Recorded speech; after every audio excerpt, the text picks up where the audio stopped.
कभी वो सुना करते थे कि रोम जल रहा था और नीरू बांसुरी बजा रहा था। इसी तरह हमने देखा टाइटैनिक में, जब वो टाइटैनिक डूब रहा था, उससे उसमें सवार तमाम लोग, उस वक़्त उनको पता नहीं था कि डूब रहा है। वो तमाम लोग वहाँ पर लंच चल रहे हैं, डिनर चल रहे हैं, अय्याशियाँ चल रही हैं, और एकदम से सब कुछ वो टकरा के तबाह व बर्बाद हो गया। तो ये इस वक़्त सिनेरियो, खुदा न ख़ास्ता हम उस तरफ जा रहे हैं। अभी अगर आप मार्केट की सिचुएशन देखें तो ये सिचुएशन है कि जो इम्पोर्टर्स हैं, उनके पास डॉलर नहीं है, ठीक है जी? यानी कि पेट्रोल की इंपोर्ट की एलसी भी अभी या तो ओपन ही नहीं की जा रही, अलाउ नहीं किया जा रहा। अगर किया जा रहा है तो 240 से 250 रुपए के दरमियान उसका रेट लग रहा है। बाकी इंपोर्टर्स के लिए भी यही कंडीशंस हैं। इवन जो इंपोर्ट करनी है, अगर आपने 1 लाख से ज़्यादा की अमाउंट की एलसी ओपन करवानी हो तो स्टेट बैंक डिसअप्रूव कर रहा है। उसके लिए स्पेशल प्रोसीजर्स हैं, आपको बार बार जाना पड़ता है।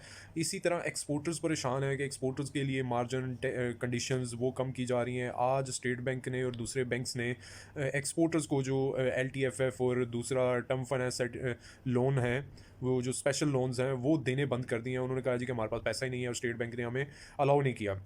इसका मतलब है कि अभी बहुत जल्द वो सिचुएशन आने वाली है कि एक्सपोर्टर्स के पास कैश नहीं होगा इतना ज़्यादा, जिस वजह से वो अपना रॉ मटेरियल नहीं खरीद सकेंगे, और शायद हमारी जो पाकिस्तान की एक्सपोर्ट है वो भी डैमेज हो जाए। इस तरह की सिचुएशन में अगर आप देखें कि इस तरह की जो इलेक्शन जैसे हुआ है ये पंजाब का, इस तरह के इलेक्शन होंगे, इस तरह की हरकतें होंगी, डॉलर आपका 230 रुपये टच कर रहा है और ओपन मार्केट में या इंटर बैंक में आपको मिल ही नहीं रहा, और इस दौरान आप लोग सिर्फ हंसी मजाक में लगे हुए हैं, वो किसी की अक्सरियत किसी की अकलियत में बदलने में लगे हुए हैं। इसका हल निकालने की बजाय आप लोग ये कंट्रोवर्शियल, अगेन एक कंट्रोवर्शियल काउंटिंग हो गई। अब सिचुएशन ये बनी पड़ी है कि पाकिस्तान बहुत बड़े क्राइसिस की तरफ जा रहा है। कोई इन्वेस्टर यहाँ पे इन्वेस्ट करने के लिए तैयार नहीं। आईएमएफ हम पे ट्रस्ट नहीं कर रहा, दोस्त ममालिक ट्रस्ट नहीं कर रहे। यहाँ पे जो बिज़नेस कर रहे हैं वो लोग नई सरमायाकारी नहीं कर रहे। वजह क्या है? उनको पता ही नहीं है कि अगले दिन क्या होना है, क्या नई पॉलिसी आनी है, क्या बनने जा रहा है इस मुल्क का। तो बड़ी डिसअपॉइंटिंग सी सिचुएशन बन रही है। और अगर आप थोड़ा सा एनालिसिस करें तो स्टॉक मार्केट से, सिर्फ और सिर्फ स्टॉक मार्केट से तकरीबन 4.20 अरब डॉलर की इन्वेस्टमेंट निकल चुकी है ये 1 साल के दौरान। ये मतलब ना तकरीबन ये अब 7वां महीना चल रहा है, 7 महीनों के अंदर एक 4.20 अरब डॉलर की इन्वेस्टमेंट निकल चुकी है। तो ये वजह क्या है? अब आपको ये देखना पड़ेगा कब तक हम लोग सिर्फ़ और सिर्फ ये जो पार्टी और हर किसी की जीत पे या जायज़ नाजायज़ जीत पे हर तरह से इग्नोर करते हुए सिर्फ अपनी पार्टी के लिए करेंगे। अगेन अनसर्टेनिटी है। एक पार्लियामेंट से बाहर बैठा पार्टी चेयरमैन पूरी की पूरी पंजाब पार्लियामेंट की काउंटिंग हाईजैक कर सकता है। ये हमारे वोट की वैल्यू है।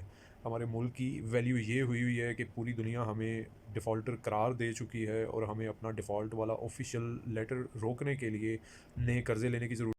और यही सिनेरियो देखें तो अब लगता ये है कि अगेन अनसर्टेनिटी होगी सुप्रीम कोर्ट के फैसले तक, और दोबारा से मार्केट एक अनसर्टेनिटी की वजह से डैमेज हो सकती है। होप फॉर द बेस्ट, लेकिन अभी तक लगता नहीं है कि डॉलर और स्टॉक मार्केट या कोई भी दूसरे मैटर अभी हम स्टेबल होने की पोजीशन में है। बहुत वर्स्ट कंडीशन चल रही है, और ये सारी की सारी जो है ना, ये पॉलिटिकल सर्कस की वजह से है। चलती गवर्नमेंट गिराना बिला वजह। अब सीएम बना हुआ था, अगर इसी को रखना था तो बिला वजह के ये 20 लोग डी सीट क्यों किए हैं? वो भी नहीं करने थे, चलती रहने देनी थी।